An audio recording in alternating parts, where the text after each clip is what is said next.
அனைவருக்கும் வணக்கம். இன்று நாம் வாசிக்க இருப்பது நினைவு அலைகள். நெது சுந்தரவடிவேலு அவர்கள் எழுதிய சுயசரிதை நூல் அத்தியாயம் 4 தொடர்ச்சி. தாளாளர் ரெவரண்ட் மெக்லின். எங்கள் பள்ளியின் தாளாளரை பற்றி சொல்ல மறந்துவிட்டேனே. அவர் தங்கமானவர், சொல்லும் செயலும் ஒன்றானவர். அவர் பெயர் ரெவரண்ட் மெக்லின் என்பதாகும். அவர் ஸ்காட்லாந்தில் பிறந்து வளர்ந்தவர். கிறிஸ்துவ சமய போதகராக காஞ்சிபுரத்தில் தொண்டாற்றி வந்தார். அவரே எங்கள் UFCM உயர்நிலைப் பள்ளியின் தாளாளர்.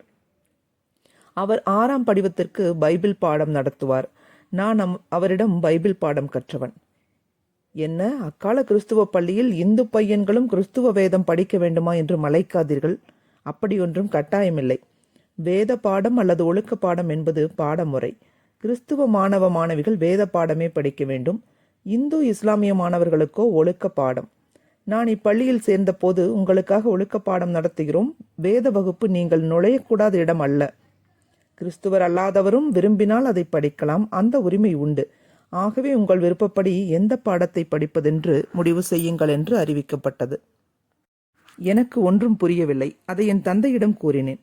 கிறிஸ்துவ வேதத்தை படிப்பதால் நீ ஒன்றும் கிறிஸ்தவனாக மதம் மாறிவிடப் போவதில்லை. நீ பிறிதொரு சமயத்தை பற்றி தெரிந்து கொள்வது நல்லதே. ஒழுக்க பாடத்திற்கு பதில் பைபிள் பாடத்தையே எடுத்துப்படி என்றார்.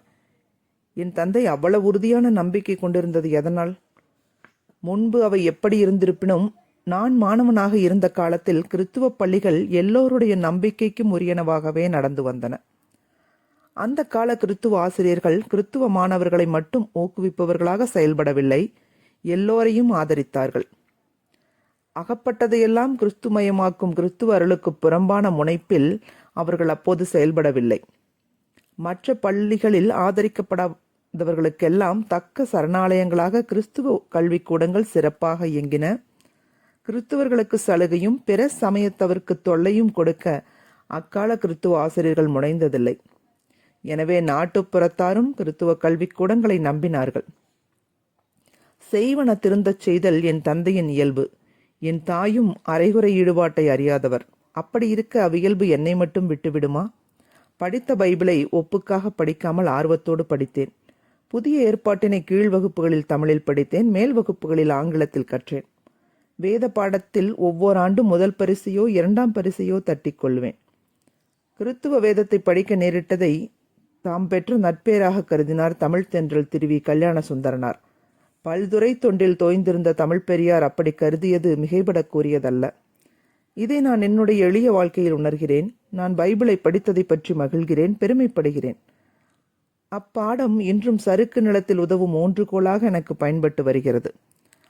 பசுமையான உள்ளமுடைய இளமை பருவத்தில் இயேசுநாதரின் அருமையான மலை பொழிவையும் பிற அறிவுரைகளையும் கேட்பது கேடில் விழிச்செல்வமாகும். எனக்கு 4ஆம் படிவத்தில் கணக்கு பாடம் கற்பித்த திரு சேஷாத்ரி ஐயங்கார் வீர வைணவர், உயரமானவர், எலுமிச்சம்பழம் நிறத்தினர், தோற்றப்பொழிவுடையவர், பாடம் சொல்லுவதில் வல்லவர், எல்லா மாணவர்களிடமும் அன்பாக நடந்து கொண்டார். திரு ஐயங்கார் மேலண்டை ராஜவீதியில் கச்சாலீஸ்வரர் கோயிலுக்கு அருகில் குடியிருந்தார்.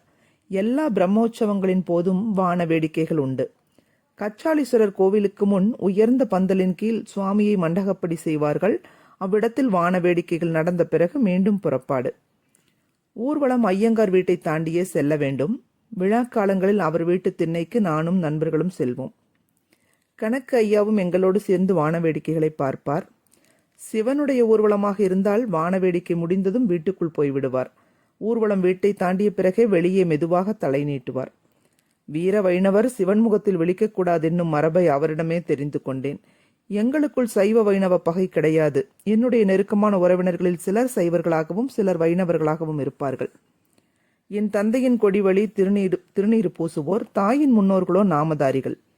எங்கள் உறவு குடும்பம் ஒன்றிற்கு காஞ்சிபுரம் வரதராச பெருமாள் கோவிலில் அருகு தீவட்டி பிடிக்கும் உரிமை உண்டு.